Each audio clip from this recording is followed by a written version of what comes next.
On va commencer à complexifier un peu nos formes à travers cet outil plume. On va rester sur cette idée de forme basique.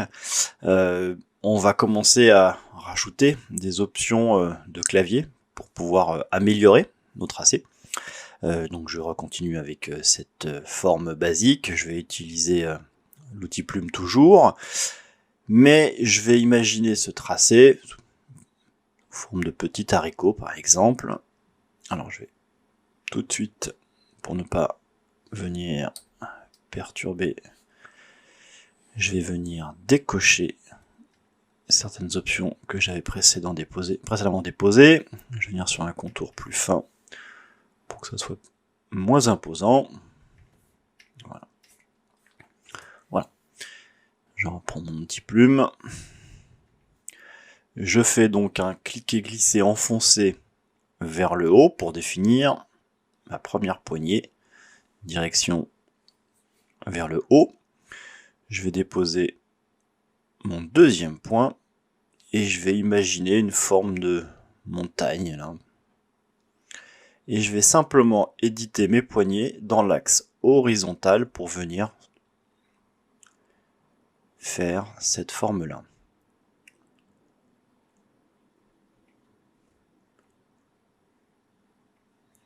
Simplement sur l'axe horizontal, cliquez glisser.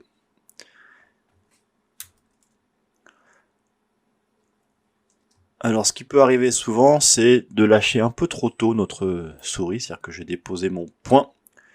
À ce moment-là, une fois que j'ai lâché mon point, il n'est plus possible de revenir sans un CTRL Z ou édition annulée, menu édition annulée. Le CTRL Z sera plus simple, puisque directement je reviens à mon précédent point. Donc ce qui peut se passer très souvent, c'est lorsqu'on lâche trop vite la souris, le point est édité, on se retrouve avec des toutes petites poignées. On n'aura pas d'autre choix pour revenir sur cette forme, de passer par l'étape de CTRL Z, et de bien venir poser ce point, et de bien faire attention à éditer nos poignées sans lâcher le cliquet enfoncé. Et je vais venir fermer cette forme de haricot sur mon premier point.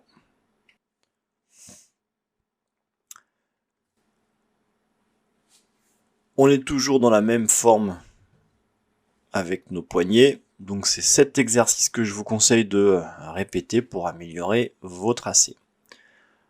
On va rester sur cette forme-là et on va ajouter maintenant,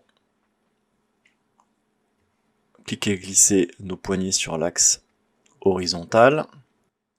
Et on va avoir une petite particularité au niveau des raccourcis clavier. J'imagine mon haricot et lorsque j'ai déposé un point, si j'ai besoin, si mon point là posé ne me convient pas, je peux aussi, en cliquant sur la barre espace du clavier, venir éditer, sans lâcher le cliquet enfoncé de ma souris, un nouvel emplacement pour venir trouver une forme en deux temps. Et je vais venir fermer cette forme.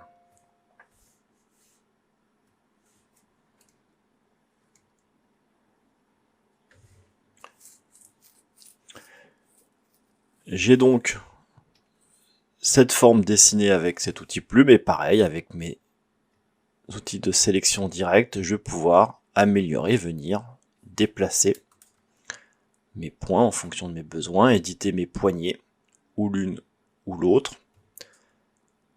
Si j'ai besoin d'éditer les deux poignées en même temps,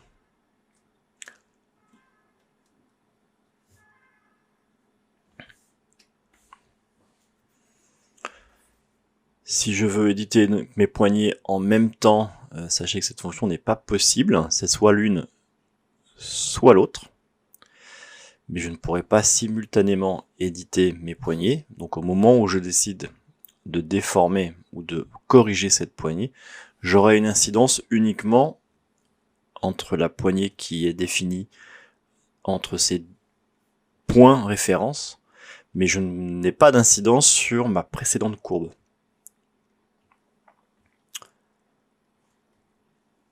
Donc là on a vu un premier raccourci clavier pour pouvoir éditer un peu plus facilement nos plumes avec la barre espace.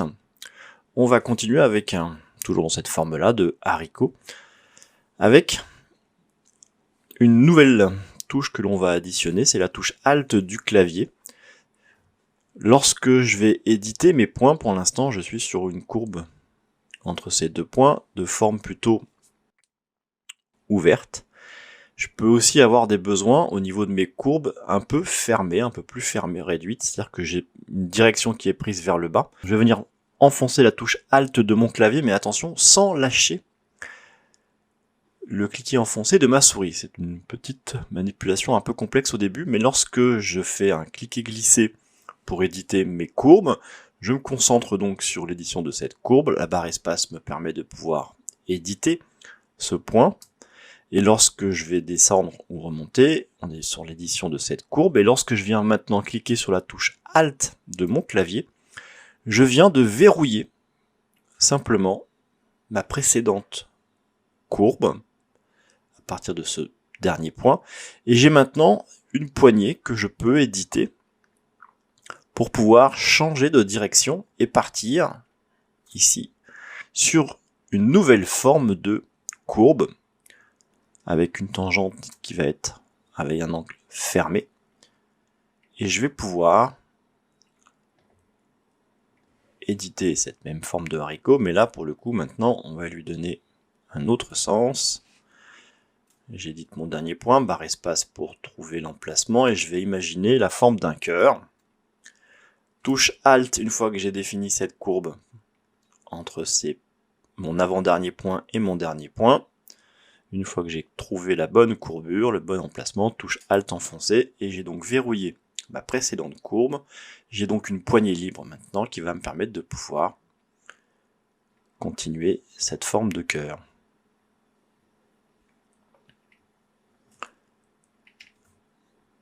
Toujours pareil, il est tout à fait possible de venir éditer nos courbes pour améliorer nos dessins.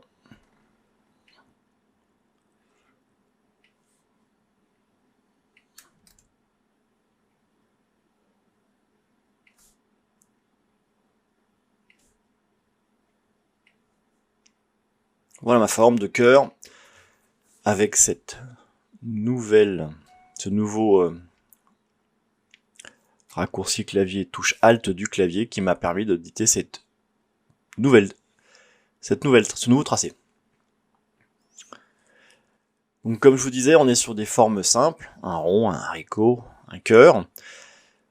L'édition de ce type de dessin pour un dessinateur sera assez simple. En revanche, lorsqu'on n'a pas l'habitude de dessiner, il est plutôt préférable d'utiliser un modèle en arrière-plan pour pouvoir mieux définir nos courbes à travers un modèle existant.